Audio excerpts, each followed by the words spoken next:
یعنی بعضی برادرای هستند که در اصل یعنی ممکن یگان نازیدن دارند، ممکن یگان بلند هوایی دارند که ما مثال نمازهای شب داریم، یا ما مثال عالم هستیم، یا ما موعظه داریم، یا ما تسبیح داریم و دیگر نمودهای عبادت داریم، ما البته داخل جنت میشیم. حدیث بر شما میخوانم، از همین خطان خلاصه برارید. ابو هریره روایت میکند قاربو و صددو، پیغمبر گفتن نزدیک شوید، یعنی به خدا نزدیک شوید، و صددو حقیقت طلب کنید. واعلموا ان لا ينجو احد منكم بعمله قال وانت يا رسول الله ولا انت يا رسول الله قال ولا انا الا ان يتغمدني الله برحمت منه وفضل.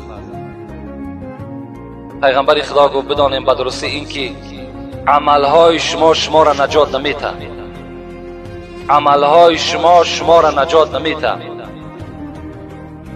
صحابه خیز پیغمبر خدا شما را هم عمل شما نجات نمیده؟ گفت نه، مرا هم عمل من نجات نمیده، مگر اینکه اگر رحمت خدا شما را فرا نگیرد شما بر عملهای خود ننازید.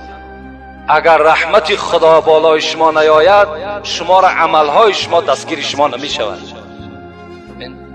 از این خاطر حافظ میگوید غافل مباش مرکب مردان مرد را، در سنگلاخ وسوسه پیها بریده اند. ناامید هم مباش که رندان بادنوش با یک خروش هم به منزل رسیده اند.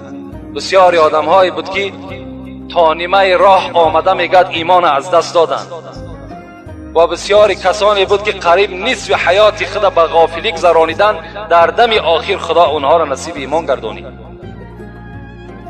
مسلمان بودن تو کی بکار است، مسلمان مردن اینجا اعتبار است. البته مردن مسلمانی اعتبار است، ما خاتمه را فکر کنیم.